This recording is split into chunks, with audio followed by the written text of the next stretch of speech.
for example, Claudia, I'm just picking up her surname, she's in... Mr. Chairman, this is... Yeah, okay. Councillor... so, Councillor Wayne, what I want you to now do, because you got the floor, is I want you to now give us your argument. So I want to hear from you as to why we should not accept the IHP's recommendations. Away you go. Well, the first point is that Okura is a very special area and the Marine Reserve is incredibly significant, and that goes to the New Zealand Coastal Policy Statement. This is one of the most significant estuaries in the Auckland region that is relatively uncontaminated. And as I said, there's a marine reserve there, there are dock reserves. The council has had and held the position on maintaining the RUB right through and up until the independent hearing panel process. So this is a position that we've taken through the Auckland plan, we've taken it through the various stages in the proposed unitary plan, and we've held our ground the whole way through. Now, I would suggest that the situation is balanced and that Council has evidence and has evidence from its experts to the effect that allowing the RUB will cause adverse effects that will adversely and significantly adversely affect the Marine Reserve. So we should be taking a precautionary approach here. The number of homes we're talking about in the overall scheme of things across Auckland is not great. I'm mindful that if we look at the overall context of the unitary plan, we're giving a lot away in terms of intensification. We're allowing intensification almost everywhere. We're not getting a lot back in terms of environmental gains and holding the line. And I would suggest if ever there is somewhere in the Auckland region where we need to hold the line, we need to secure that marine reserve into the future, then this is it. So we should be looking for whatever substantiation we can to defend that position into the future. We owe it to future generations and we owe it to the environment. Okay, thank you, Councillor Wayne. Now, Councillor John, I've got you next. Look, I really appreciate the members of the public who are present here, and I recognise the symbolism of your standing. I would encourage you to take a seat. This will be a discussion. Your views are reflected in your standing, so I get that. But I encourage you to relax and just let us get about our work by taking a seat here. And secondly, I want to acknowledge your presence and your silence. It's not normal. We do get a fair amount of advice from the rear on occasions. So your respect to what is a very challenging process and the decisions we have to make is deeply appreciated by us here. So please sit down. Right, Councillor John Watson. Okay, thank you, Mr. Mayor, and I think an appropriate starting point would be to acknowledge how important this issue is. The Okura estuary is part of the Long Bay Okura Marine Reserve, as everyone knows. It's got an outstanding natural landscape classification for the Bush Reserve estuary and most of the regional park. It's the last estuary on the urban eastern coastline unaffected by urban development. It's a habitat, breeding and feeding ground for endangered and protected birds. And the whole natural estuarine experience is, of course, close to the proximity of CBD. So I would suggest, Mr. Mayor, that this is probably, in my view anyway, the most significant environmental decision that is going to be made through this unitary plan process. The panel's recommendation that we have before us would essentially allow the urbanisation of Okura. Basically, what's permissible now, 26 countryside living lots, would go to over 700 houses in this area. In doing that, and I think this is important to note, and I'm sure the North Shore councillors will be aware of this, in so doing we would be overturning 2 Environment Court decisions, not to mention a very strong stance taken by this council during this hearing process, an incredibly strong and emphatic statement to retain the rural-urban boundary as it is.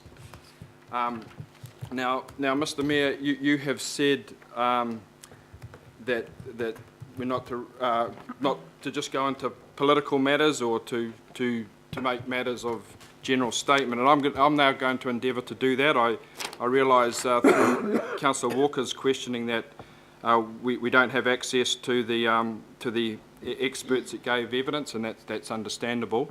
But I'm not an expert. I'm not a marine ecologist or a stormwater expert. But I am going to refer very briefly to people who are, because I think that's entirely appropriate, because the nux of this decision actually boils down to some very technical, specific matters as they go to the New Zealand Coastal Policy Statement. So I think that will be helpful in our decision making here. I'll start with the marine ecology, and in that respect, the evidence of Dr. Carol Berquist and Dr. Megan Carbines. And fortunately for me and for anyone else that reads it, they provide very readable and very concise conclusions. So please bear with me when I just quote a couple of lines from these conclusions.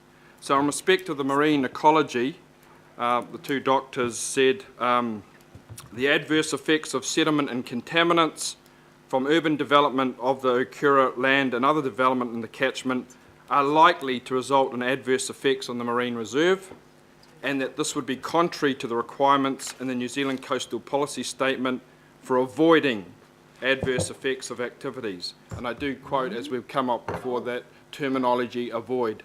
They must avoid. That was in their original submission. There was then a rebuttal, a hearing, and even shorter conclusion, this time in agreement with 2 other doctors, Dr. Lura and Dr. Townsend, that effects of urban development in the Okura land will be no more than minor, do indicate that there will be an effect on the marine reserve, and adverse effects on indigenous biodiversity will not be avoided, again as required by the New Zealand Coastal Policy Statement. And I'm moving my way towards the nux of the defence here of the panel. The panel say basically that with respect of biodiversity, the primary reasons given by the panel for this are that the Okura Holdings Limited evidence has been based on specific NIWA modelling work. So that is basically the main justification they've been given. And what I'm going to suggest very shortly, Mr. Mayor, is that basically that evidence is open to serious question. In terms of stormwater... Hang on. Stop now.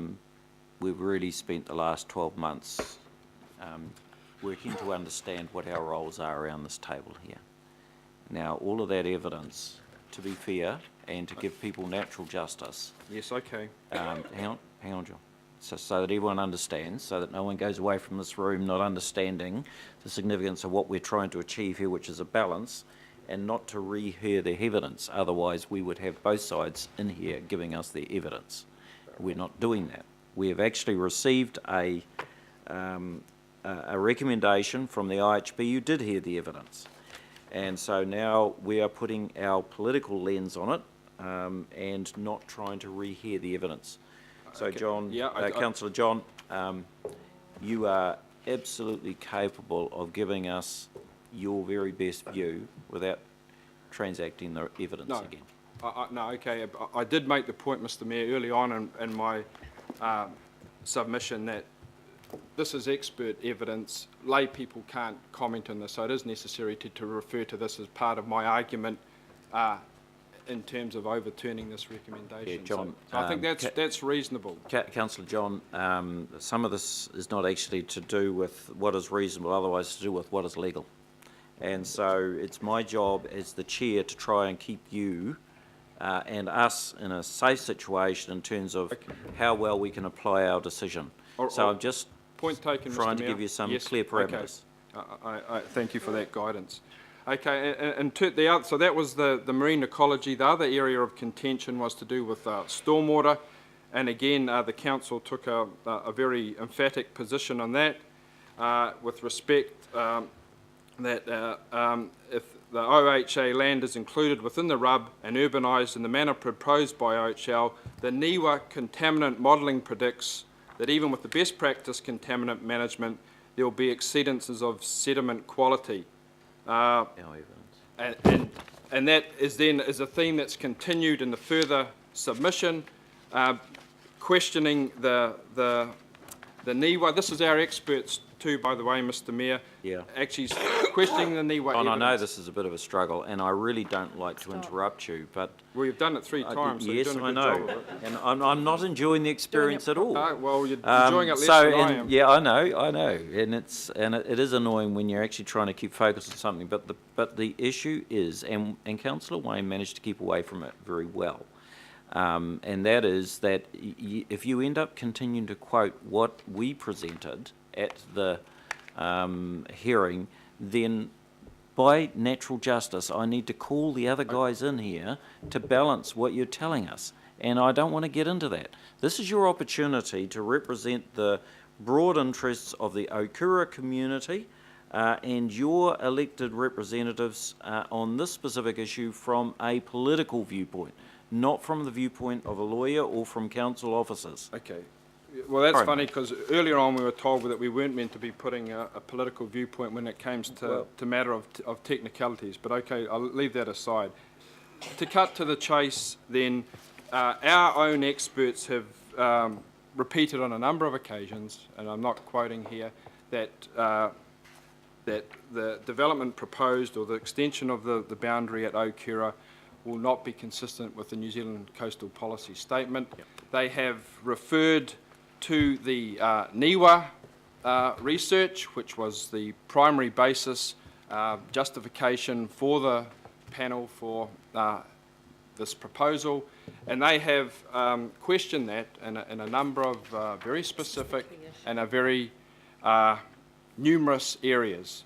So I guess what I'm suggesting, Mr. Mayor, is that we have ample evidence to defend our original position here, which was a very strong, which was a very emphatic one, and which goes to, in my view, the most significant environmental issue that is going to be dealt with during this unitary plan process. Within the matter of just a couple of days, over 5,000 signatures have been collected from right across Auckland, urging the council to reject this extension of the rural-urban boundary. And I would say to you, and I think echo the sentiments of Councillor Walker, that in this overall process of the unitary plan, it would be nice to think that there is a little bit of balance in the great rush to intensification and growth. And this is the very area, our last wilderness, that once it's gone, it won't be coming back. The proposal would see it transformed into an urban environment. 26 lots to over 700. That wilderness experience would be gone, and there would be great risk of the estuary being affected in a way that would be contrary to the principles of the New Zealand Coastal Policy Statement. So that evidence was very strong and very emphatic, Mr. Mayor. That's why I took the liberty of quoting it. It wasn't just my view or my opinion. That was given by our own experts.